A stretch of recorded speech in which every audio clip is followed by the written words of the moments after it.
Salam dostlar, biz bu gün yenə fizika fənnindən davam edəcəyik. Biz neçə vaxtdır ki video çəkmirik, çünki mənim dərslərim üst-üstə düşdüyü üçün, yəni çox dərsim olduğu üçün video çəkə bilmədim. Onun üçün üzrlü sayın və bu gün o dərsin yeni 2 dərs, yəni sürət və düzxətti bərabər sürətli hərəkət dərsini keçəcəyik. Gəlin əmrinizi sürət dərsindən başlayaq. Məsələn, bizə bir yol verilib. Bu yolu bilməklə, bu yola sərf olunan zamanı, yəni yolu bilməklə zamanı tapmaq olmaz. Biz zamanı tapmaq üçün yol və sürət verilməlidir ki, biz zamanı tapaq. Məsələn, yol götürək el. El verilib məsələn 200 metr.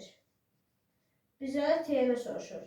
Biz bunu sürəti bilmədən, biz bunu necə hesablayaq, onu tapmaq olmaz və bunun üçün bizə sürət verilməlidir. Sürət yoxdursa, zaman da heç vaxt tapmaq olmaz. Məsələn, sürəti verib 2 metr böl saniyə olsun. Zaman soruşsa tapa bilərik. Təbii ki də bizə düstur necədir? V bərabərdir L bölünsün T. Belə olar T bərabərdir L bölünsün V. Bunlar yeri dəyişsə də yenə də bunu buna bölə bilərsiniz. Yəni düşünə bilərsiniz ki, bu təkcə V bərabərdir L T-dir, amma yox, T-ni tapmaq üçün T bərabərdir L də V-yə bölmək olur və bunun üçün burada yazırıq 200 bölünsün 2 və də bərabərdir 100 saniyə. Demək ki, yolu 100 saniyə gedir və biz yolu, yəni zamanı belə tapa bilərik. Gəlin, indi keçək əsas dərsimizə. Məsələn, bir yolu müxtəlif vasitələrlə qət etdikdə müxtəlif məsafədə qət edə bilərik. Məsələn, biz bir uşaq təyyarəyə, bir şəxs avtomobillə səyahətə çıxır və ikisi də eyni, məsələn, Amerikaya getməlidir. Amerika olsa, məsələn, Türkiyəyə getməlidir. O zaman, təbii ki də, təyyarənin getdiyi yol avtomobillə eyni olacaq, amma təyyarəni sərf etdiyi zaman, avtomobili sərf etdiyi zamandan az olacaq. Çünki təyyarə sürətli olduğu üçün bu zaman avtomobildən daha tez çata bilər. Yəni, məsafələr eyni olsa da zaman fərqli ola bilər. Bu zamanda dostlar, yola görə sürət adlanan kəmiyyətdən istifadə olunur. Yola görə sürət nədir? Cismin getdiyi yolun bu yola sərf etdiyimiz zamana nisbəti yola görə sürət adlanır. Məsələn, bizə yolun bu yola sərf olunan zamana nisbəti bölünsün T. Zaman, nisbət, yəni qismət, yəni bölmək deməkdir. Gedilən yolun bu yola sərf olunan zaman nisbətinə yola görə sürət deyilir. Demək, L bölünsün T yola görə sürət adlanır. Demək, bizə yola görə sürət necə adlanır? Gedilən yolun bu yola sərf olunan zamana nisbəti yola görə sürət adlanır. Demək, bizə burada göstərdiyimiz kimi, burada gedilən yolu dediyimiz kimi, gedilən yolun bu yola sərf olunan zamana. Gedilən yolu T isə zamandır. Gedilən yolu T isə zamandır. Yola görə sürət skalar kəmiyyətdir. Skalardır. Skalar vektor olduğunu necə bilmək olar? Skalar kəmiyyəti o deməkdir ki, yalnız ədəd qiyməti olub, istiqaməti olmayan. Vektoral kəmiyyəti isə həm ədəd qiyməti olub, həm də istiqaməti olan kəmiyyətlərə vektoral kəmiyyəti deyilir. Məsələn, 2 dənə S verilir, amma birinin üstündə ox var. Biz bunları necə ayırd edə bilərik? Məsələn, belədir, heç vaxt belə yazıla bilməz. Məsələn, ikisinin arasında birinin üstündə ox varsa, demək, üstündə oxların ədəd vektoral kəmiyyətdir. Demək, burada S yoldur. S üstündə xəstə yer dəyişmədir. Yer dəyişmə vektoral kəmiyyət olduğunu üstündə ox demək, ox qoyulur. Ox nəyə bildirir? Ox onu bildirir ki, hər hansı bir kəmiyyətin vektoral kəmiyyətini olduqda, yəni vektoral kəmiyyət olduğunu bildirdikdə, bu zaman üstündə xətt, yəni xətt vektor deməkdir və buna görə də üstündə xətt qoyulur ki, biz bu kəmiyyətləri ayırd edə bilək. Məsələn, əsasən metr böl saniyədə metr böl saniyə ifadəsindən istifadə olunur. Və BC-də vahid budur. Amma BC-də olmayan vahidlərdən də istifadə olunur. Məsələn, kilometr böl saniyə olar. Kilometr böl saniyə, sonra metr böl dəqiqə, sonra millimetr bölünsün saniyə və belə ifadələr də vardır. Bunlar BC-də olmasa da hər hansı bir məsələlərdə istifadə olunur. Gəlin indi yola görə sürət kimi yerləşmə görə sürətdə deyək. Yerləşmə nə deməkdir? Cismin yerləşməsinin bu yerləşməyə sərf etdiyi zaman nisbəti yerləşmə görə sürət adlanır. Yerləşmə nə deməkdir? Trayektoriyanın başlanğıcı və sonunu birləşdirən istiqamətlənmiş düz xətt parçası. Bu düz xətt parçasının məsələn yerləşmədir. Bu cismin yerləşməsinin bu yerləşməyə sərf olunan zamana nisbəti ilə yerləşməyə görə sürət adlanır və bu zaman bu belə işarə olunur. Yerləşməyə görə sürət belə işarə olunur. V bərabərdir S bölünsün T. Siz belə düşünə bilərsiniz, amma elə deyil. Səhv variantdır. S üstündə xətt və V üstündə xətt. O demək ki, bu kəmiyyətlərin vektoral kəmiyyət olduğunu ifadə edir və ox da vektor deməkdir. Biz dediyimiz kimi çoxdan video çəkə bilmişdik. İndi də düzxətti bərabər sürətli hərəkəti izah edək və bugün iki mövzu keçəcək. Bir sürət, bir də düzxətti bərabər sürətli hərəkət.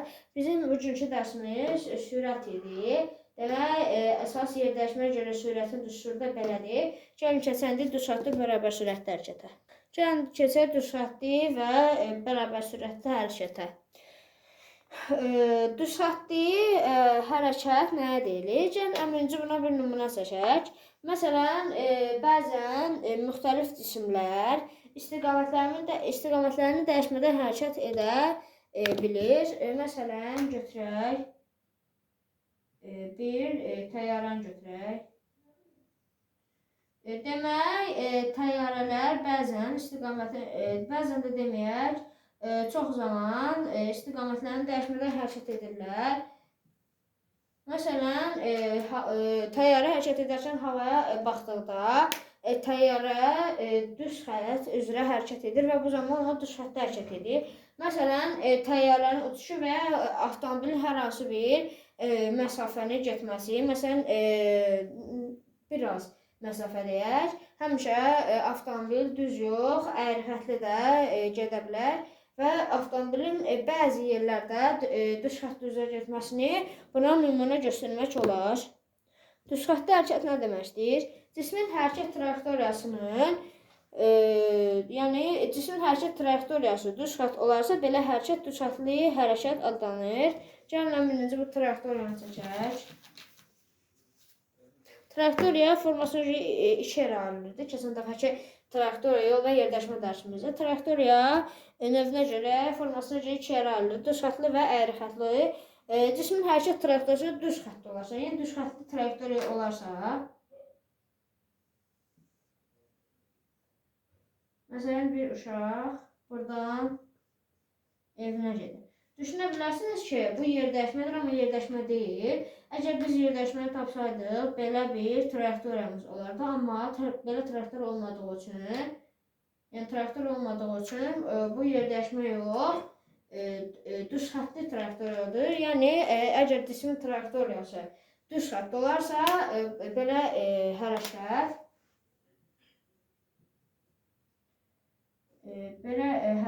düz xəttli hərəkət adlanır. Yəni, hərəkətin trayektoriyası düz olduğu üçün, yəni bizə bu evə tərəf hərəkət edir. Bu etdiyi hərəkət, yəni buradan bura qədər etdiyi hərəkət əgər düz olarsa, bu düz xəttli hərəkət adlanır. İndi gəlin düz xəttli bərabər sürətli nə deməkdir? Düz xəttli hərəkətə bildik. İndi düz xəttli bərabər sürətli hərəkət nə deməkdir? Onu başa salaq. Yəni izah edək. Yəni dərsin adı düz xəttə bərabər sürətli hərəkət nə deməkdir? Düz xəttə bərabər sürətli hərəkət düz xətt üzrə hərəkət edən cismin bərabər zaman aralığında bərabər məsafələr qət edərsə belə hərəkət düz xəttə bərabər sürətli hərəkətlər adlanır. Gəlin əmrini silək və yenidən onu izah edək.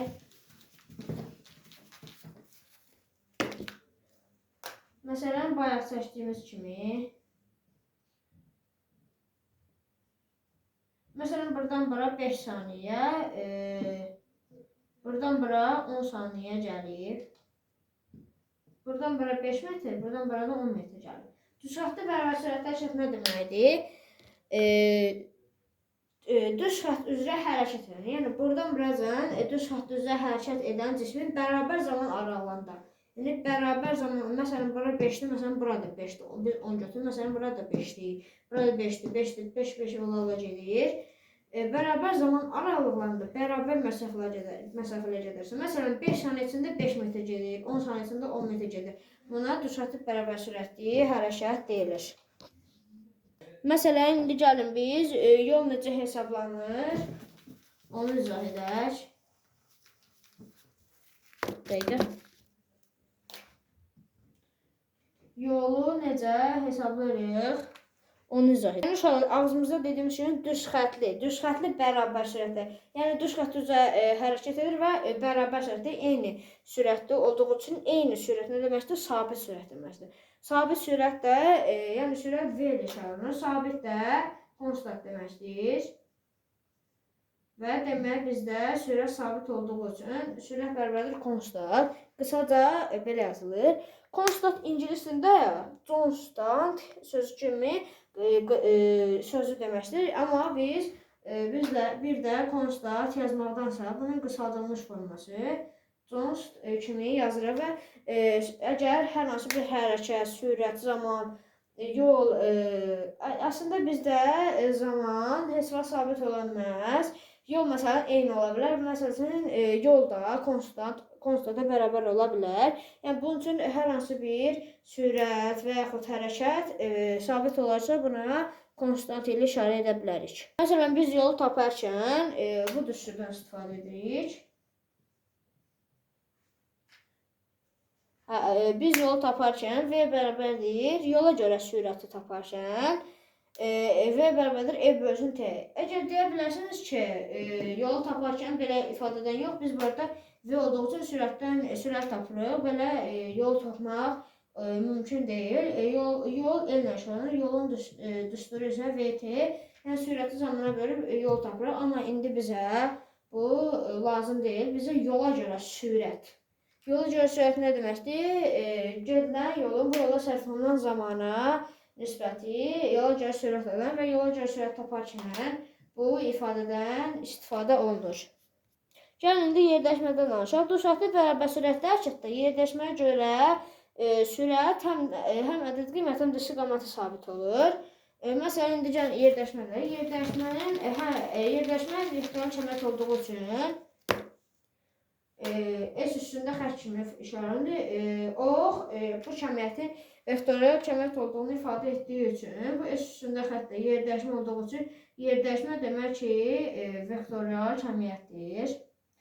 Və bu zaman bu kəmiyyətin üzərində, yəni kəmiyyəti ifadə edən hərf üzərində ox varsa, demək ki, bu kəmiyyət vektoral kəmiyyətdir. Bu zaman yerdəşmə vektoral kəmiyyət olduğu üçün həm ədədi qiyməti, həm də istiqaməti ola bilər. Ədədi qiyməti ilə istiqaməti sabit olarsa, bu belə yazılır. V üstündə xətt konstanta bərabərdir. Yəni bizdə əgər həm sürətin ədədi qiyməti, həm də istiqaməti sabit olarsa, bu ifadədən istifadə olunur.